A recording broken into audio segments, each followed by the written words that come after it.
최근에 이 발언으로, 머리 자르기 발언으로 히트를 치셨죠. 말씀하기 며칠 전에 한겨레 만평이었거든요. 그러니까 한겨레 만평에서 먼저 머리 자르기라는 표현을 썼는데 요새 인기가 급상승 중이에요, 이분이. 재헌절 날 지금 그 국회의장하고 같이 모여가지고 주승용이었던가요? 주승용 의원? 바른정당 주호영 의원인가요? 예. 주호영 의원이 대통령이 이제 그 헌법을 잘 안 지킨다고 뭐 이런 얘기를 하니까 여기에 대해서 추미애 대표가 잘 지키는 대통령 뽑아놨잖아요. 새 대통령 뽑힌 거 잊어버리셨구나. 아주 잘 되쳤어요. 이것도 화제가 됐고 오늘은 또 재밌는 게 화제가 됐어요. 오늘은 이제 영수회담 했잖아요. 서로 이제 덕담을 주고받는 뭐 그런 이야기 그 과정이었던 것 같은데 너무 경무라서 그랬더니 뭐 대통령이 이제 쉬자고 했는데 추경이고 잘 안 돼가지고 그랬더니 추미애 대표가 요새 추적을 하는 걸 다 싫어한다고. 고추, 배추, 상추 이거를 그쪽에서 못 먹고 있다고. 이분이 웬만한 건 다 돼도 개그는 안 되거든요. 저기서 한마디 더 해야 돼. 추석도 안 샌다고. 의원님은 오늘 모조리 다 편집해요. 본인 인기가 급상승 중이라고 인기를 인증하러 잠깐 나오십니다. 목 자르기 발언 이후에 이제 국민의당이 난리가 났잖아. 일부러 그런 거지. 근데 그러고 나서 뭐라고 그러냐면 앞으로 추미애 패싱 하겠다. 추미애 패싱이라는 거는 이제 추미애 대표가 서울시장을 노리고 자기 정치를 하면서 문재인 정부의 앞길을 막고 있고, 그런 상황이고, 그래서, 이 왕따를 당하고 있기 때문에, 국민의당은 더 이상 추미애 대표를 뭐라고 하든 대응하지 않고, 그냥 지나쳐버리겠다. 이렇게 추미애 패싱 하겠다고 이제, 그렇게 말을 던지고 국회로 돌아왔죠. 그 핑계로. 그러면서, 실제로 또 여의도 일각에서 추미애 대표를 공격하는 소리도 있어요. 자기 정치한다고. 서울시장 나가려고. 근데 어떻게 된 게 최근에 각종 커뮤니티나 보면 추미애 대표가 항상 인기 있었던 건 아니거든요.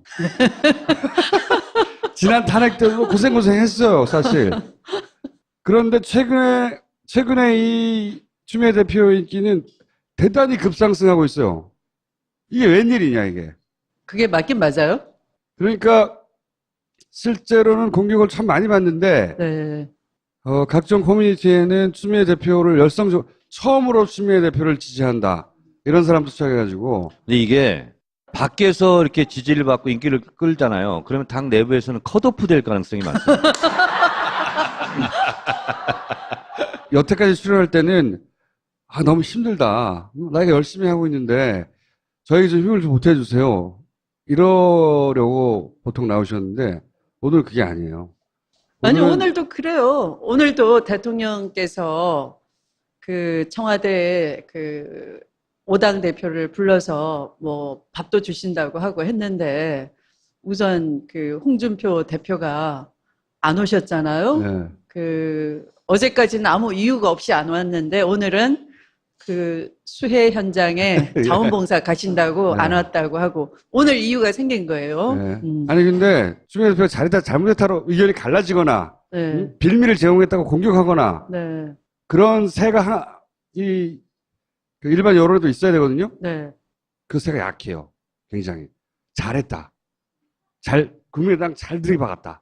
아니 자고 나니까 신문에 국정 운영에 걸림돌이 되는 듯이 그러니까 표현이 걸림돌이 돼 되고 있고. 있다. 네. 협치가 안 된다. 네. 이런 공격을 그 보수 매체와 야당 그리고 여의도 일각에서 받으셨잖아요, 분명히. 그렇죠? 아니 여기 신문도 여기도 막 그 사설에서 아니 그거는 네. 부적절하다. 그러니까 아니 근데 지금 파파이스나 김어준이나 커뮤니티에서 칭찬받잖아요. 여의도에서는 죽을 맛이에요.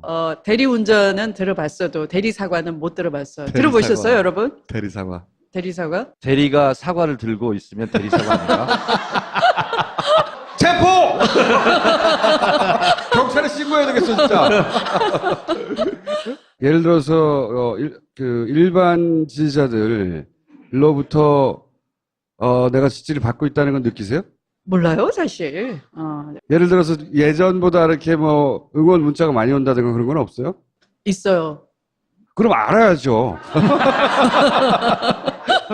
아니, 그러면 또 보수 언론에서 그 SNS가 국민 여론이 아니다. 이렇게 또 그럼 그것만 보고 정치를 하는 당대표가 무슨 집권당 대표냐. 이렇게 또 사설로 난리죠. 그럼 조선일보를 보고 정치를 하나? 아니, 그 사설은 예. 조선일보뿐만 아니라 뭐 경향 한겨레까지 다 나오던데요.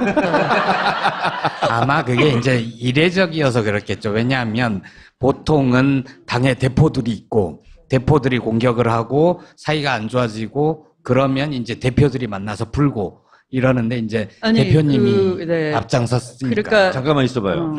당대표가 나서서 최선봉에 서서 이렇게 공격하고 포스하고 하는 것은 바람직하지는 않아요. 왜냐하면 누군가 해야 되거든요. 당에서. 내가 없어서 그렇다고 얘기해요. 그러니까 컷오프 당해서 그래. 나의 심리를 찾아. 그러니까 19대 국회에 정청래 같은 사람이 지금 없어요. 맞아요. 그러니까 음. 어쩔 수 없이 지금 당대표가 나서는 거예요. 근데 그게 바람직하거나 좋은 모습은 아니에요. 실제 그렇게 예를 들어서 대놓고 대포를 쏘니까 불편해하는 사람이 여의도에 많아요? 아니, 제가 별로 큰 대포를 쏘지도 않았어요. 그냥 편하게 물어보길래 네. 그저 꼬리 자르기에 대해서 어떻게 생각하냐고 그래서 그게 결코 꼬리 자르기가 아니고 머리 자르기를 하시면 안 되는 거죠. 왜냐하면 본인이 앞에서 목 내놓겠다고 얘기했기 때문에 거기에 대한 대응이었거든요. 네, 그래서 목을 내놓으시겠다고 하는데 사실은 저는 우리 집에 19세 먹은 포메라니언 강아지 목도 제가 어떻게 못하거든요. 그 강아지의 대소변을 제가 다 받아주거든요. 저는 인도주의자인 거예요. 그런데 목을 내놓으시겠다. 끔찍하잖아요. 막말이시잖아요. 그 막말 하시지 말고 진실을 내놓으십시오. 이랬잖아요. 근데 그걸 물고 늘어지고 사과하고 사퇴하고 물러나라는 거죠. 그게 꼬투리라는 걸 모르는 사람은 여의도에 아무도 없잖아요. 실제 바보들도 아니고. 그런데도 대표님 편이 없었어요? 별로? 근데 아마 그런 이유도 있을 거예요. 오늘 그 100대 국정과제 발표하셨잖아요. 근데 이제 100대 국정과제를 하려면 그 중에 한 90개 정도는 입법과제예요. 법을 바꾸거나 법을 제정하거나 그래야 되거든요. 근데 지금은 이제 국회 선진화법 때문에 사실 3분의 2 정도의 동의를 끌어내지 않으면 힘드니까 대표님이 다른 당들 좀 다독여가면서 갔으면 좋겠다 뭐 이런 거 아닐까요? 아니, 물론 때릴 땐 때리고. 박지원 안철수의 문제하고 예. 그 당 전체다가 자빠질 필요는 없는 거죠. 저는 국민의당을 구제하려는 사람이에요. 협치의 파트너로서. 그런데 정말 그 깜깜이에 딱 들어갔을 때 여론조사 공표도 안 되는, 그리고 선거를 딱 나흘 앞둔 시점에 가짜 뉴스를 돌려가지고 국민을 속였다 그러면 국민이 피해자인 거잖아요. 민주주의를 짓밟은 거잖아요. 헌정을 유린한 거잖아요. 그러니까 그것에 대해서 책임질 사람이 딱 책임지겠다고 나오면 나머지 국민의당은 건전한 당으로 될 수 있는 거 아니겠어요. 그러니까 저는 협치의 자격을 문제 삼는 거예요. 그 전체다가 같이 구렁텅이 잘못된 길로 가가지고 전체가 그렇게 엉킬 필요는 없는 거죠. 구원의 손길을 뻗치신 거군요. 네, 그렇죠. 말도 안 되는 태도인데 그러면 그 태도에 대해서 강공으로 가는 쪽도 있고 한쪽에서는 유화책을 내놓는 쪽도 있어야 되는 게 맞는 거죠. 투트랙이든 쓰리트랙이든 어떻게 잘못하고 있는데 모두가 가서 빌고 있습니까? 제발 들어오라고. 그럼 말이 안 되는 거잖아요. 그러니까 저는 그 역할을 하는 사람이 있었어야 했는데 그 역할을 추미애 대표가 한 것에 대해서 이 일반 지지자들은 속이 시원한 거예요. 한쪽에서는 들어오라고 하고 한쪽에서는 니네가 잘못한 게 분명히 있긴 있잖아라고 때리는 사람도 있어야지. 아니, 저는 그 고발당한 사람이거든요. 어떻게 됐냐면 4월 1일 날 박지원 그 상임선대위원장이 그 후보의 아들에 대한 특혜 채용 비리에 대한 신빙성 있는 자료가 나타났다. 당내에서 조사팀이 조사를 하고 있고 그 보고 시기는 나중에 말씀드리겠다인 거예요. 무슨 얘기냐면 상당히 신빙성이 있다와 본인이 알고 있다, 보고받아서. 그리고 나중에 그것을 보고할 기회가 있을 거다까지. 그리고 그것은 전략적으로 국민께 알리겠다인 거예요. 그 4월 1일은 뭐냐 하면은 4월 3일 우리 당의 후보가 확정되기로 된 날이에요. 그러면 우리 당의 경선에 개입할 의도로 먼저 그렇게 한번 간을 본 거예요. 그리고 난 뒤에 이제 대선 본선에서 대응할 수 없을 그 무렵이라고 판단된 5월 5일 날 녹음을 공개하는 겁니다. 이 조작된 녹음을. 그런데 다행히 우리 당 내에서는 그 아드님의 파슨스 스쿨에 국내 동기가 6명이라는 걸 확보를 해놨어요. 그래서 일일이 다 찾아가서 그런 진술을 했는지를 다 물어보고 이게 팩트 체크를 다 해놓은 상태에서 5월 6일 날 바로 고발을 한 거죠. 그랬더니 국민의당에서는 그러면 꼬리를 내려야 되는 건데 다시 5월 8일 날 당대표인 저를 상대로 해서 무고로 고소를 하는 거예요. 저는 피고소인이에요.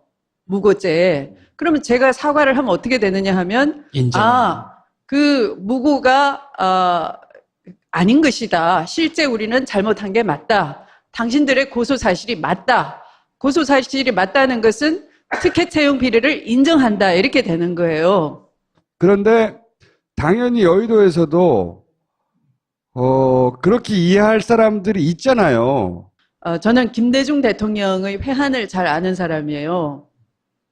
김대중 대통령님은 정말 민주주의를 지키기 위해서 그 목숨을 던지시고 그 죽을 고비를 직면하고 용기 있게 살아 나오시면서 당신의 삶을 구제한다는 것은 이 땅의 민주주의를 구제하는 거나 똑같은 사도와 같은 그런 입장이었단 말이에요.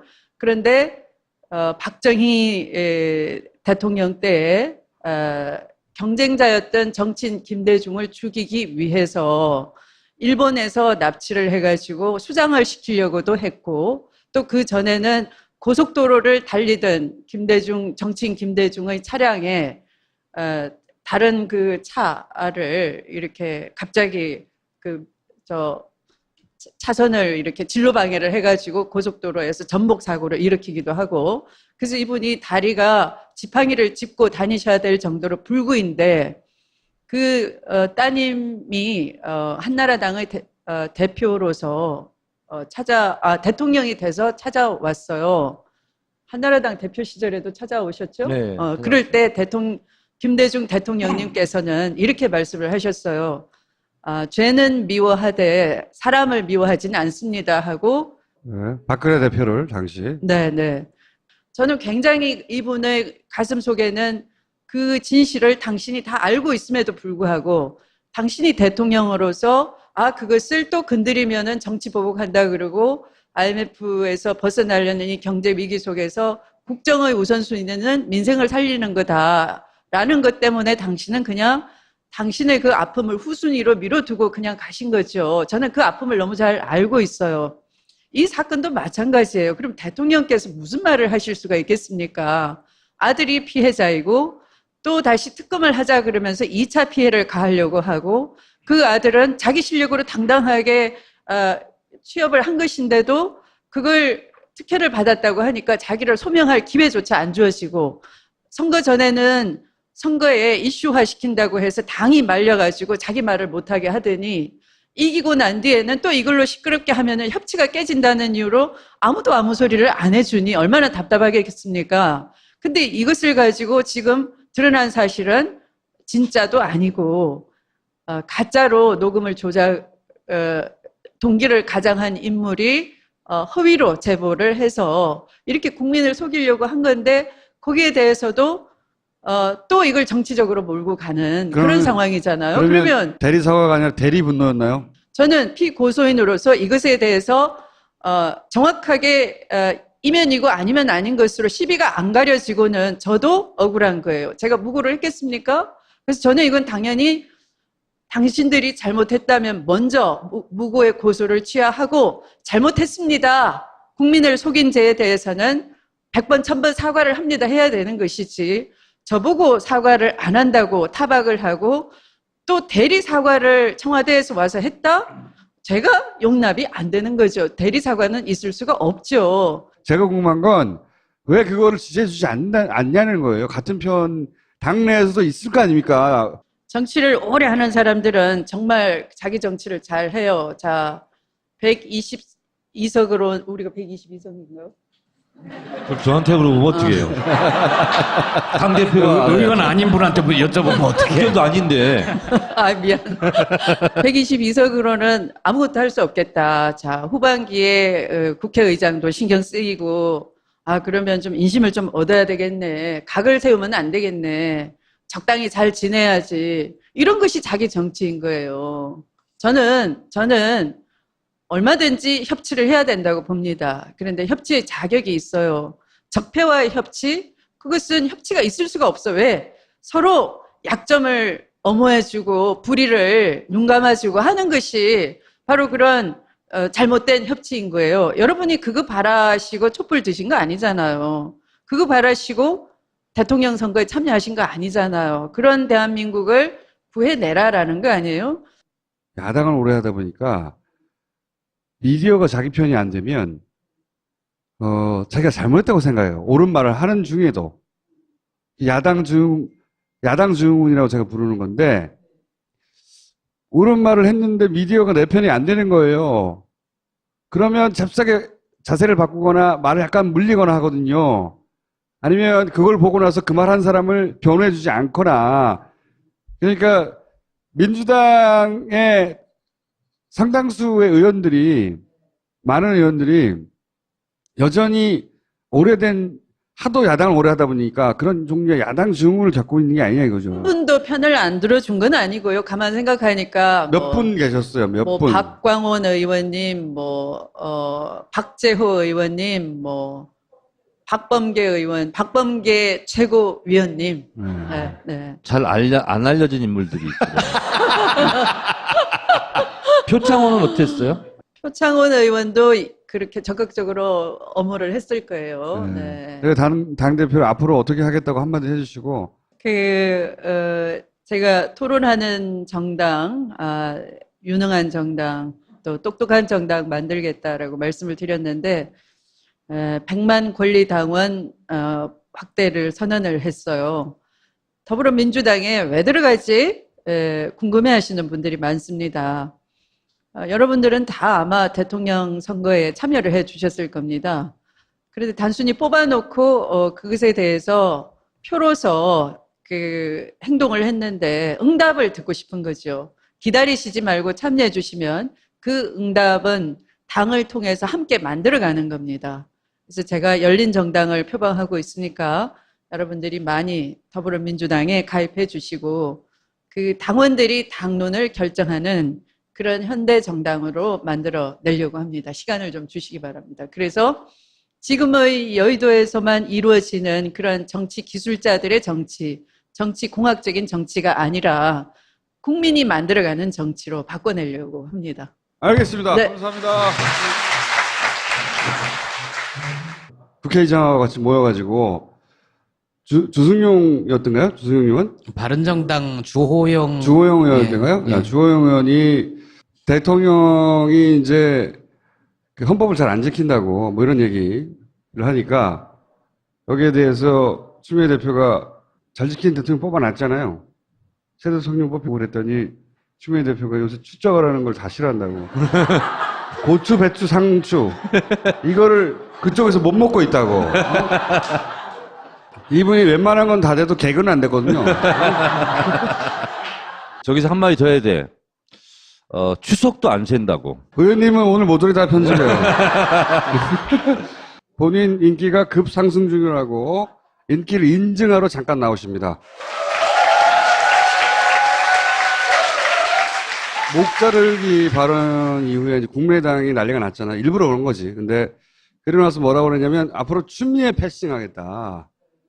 추미애 패싱이라는 거는 이제 추미애 대표가 최근에 이 발언으로 머리 자르기 발언으로 히트를 치셨죠. 말씀하기 며칠 전에 한겨레 만평이었거든요. 그러니까 한겨레 만평에서 먼저 머리 자르기라는 표현을 썼는데 요새 인기가 급상승 중이에요, 이분이. 재헌절 날 지금 잊어버리셨구나. 아주 잘 되쳤어요. 이것도 화제가 됐고 오늘은 또 재밌는 게 화제가 됐어요. 오늘 이제 영수회담 했잖아요. 서로 이제 덕담을 주고받는 뭐 그런 이야기, 그 과정이었던 것 같은데 너무 경무라서 그랬더니 뭐 대통령이 이제 쉬자고 했는데 추경이고 잘 안 돼가지고